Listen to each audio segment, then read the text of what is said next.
हाय मैत्रिणींनो, श्री स्वामी समर्थ. चला तर या आपल्या रानमाळ्यामध्ये जेवण करायला आम्ही आलो. आज शेतात जेवण करायला मेथीची भाजी आहे, लोणचं, मिरची आहे आणि शेंगदाण्याचं पिठलं छान असं आणि पेरू पण आहे. यात मग जेवण करायला छान वाटतं ना शेतात जेवण करायला.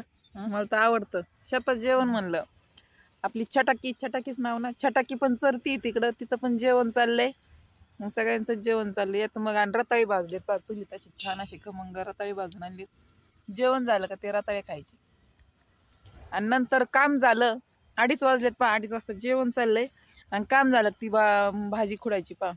आता भाजी तर ना, खरोखर सांगते मी पहिल्यांदाच खुड राहिली. मी याच्या अगोदर मी कधी खुडलीच नाही. मी खुडायची कशी, मला 1-2 शेंडे काढून दाखव मग मी खुडते बरोबर.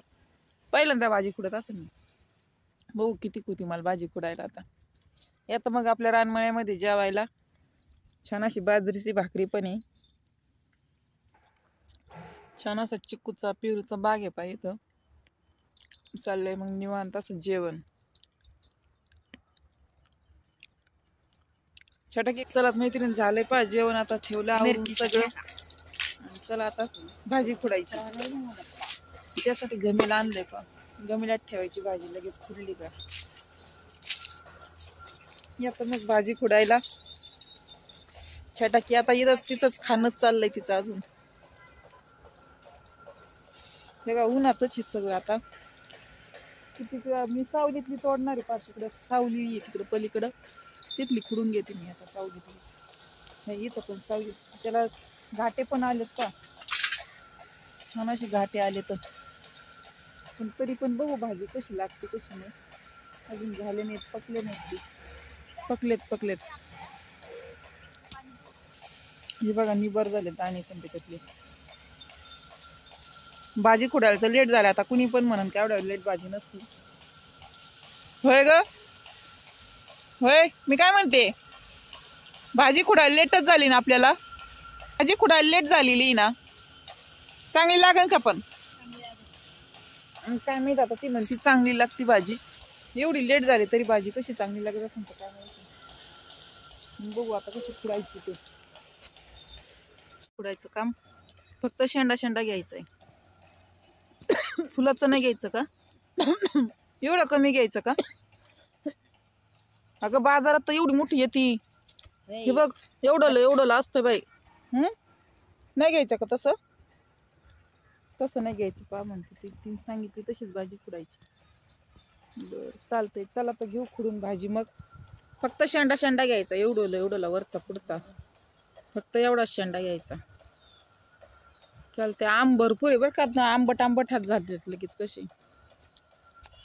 चला तर झालंय माझं काम सुरू. आता तिने सांगितली कशी खुडायची ती. बघा शेंडा घ्यायचा असं छोटा. आता भाजी खुडायला इथं सावली आहे. त्या सावली त्याच्यातच मी खुडून घेणार एवढी भाजी. बरोबर सावलीच बघायची. हा ऊन लागतं ग बाई. बागायतदार आहे ते म्हणते. चला तर मग काय करू बाई, ऊन लागत आहे कितीतरी. फुलाची पण छान लागते बरं का. फुलं पण आले तरी चालतात त्याला.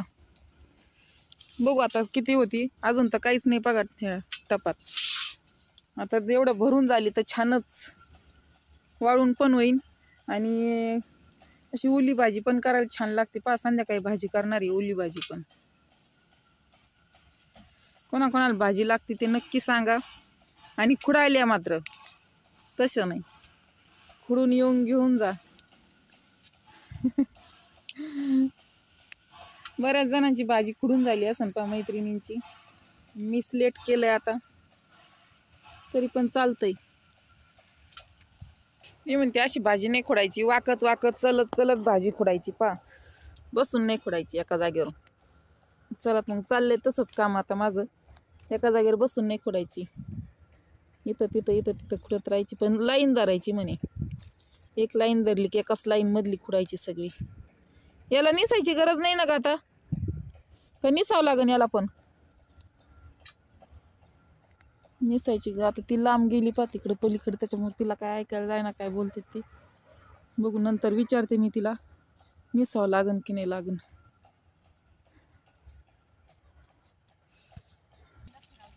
आत्ताशी एवढीशी भाजी झाली. कधी भाजी निवडून निसून व्हायची माझी ती. एवढीच झाली. एवढ्या भाजीत आहे ना काहीच होणार नाही. एका माणसात सुद्धा भाजी नाही झाली ती. तर कधी वाळवायची ती भाजी.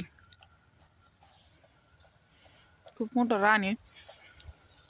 जेवढी पाहिजे तेवढी भाजी घेता येईल. आता फक्त भाजी खुडणारा माणूस कट्टर पाहिजे. मैत्रीण झाली भाजी खुडून. ही बघा एवढी भाजी खुडली. दुपारी छान असं जेवण केलं इथं आणि भाजी खुडून घेतली. दिवस मावळे 5-5:30 वाजलेत. भैया आणि दीदी तर आलेत घरी. मी पण चालली घरी आता. चला तर मग छान अशी भाजी झाली. संध्याकाळच्याला आता कोरडी भाजी होईन तेवढी होईन आणि बाकीची सुकायला टाकन मी. छान अशी पेरू तोडायचे काम चालू आहे. तोडा पेरू.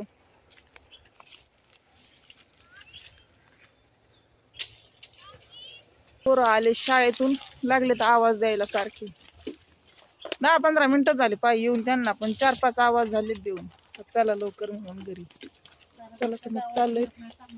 जवळच घरी इथून ते समोर दिसतंय तिथं घरी पाहते. दिसतंय ते 5 मिनिटात घरी जातो ना. चला मैत्रीण बाय. जाऊबाई गेली पुढं.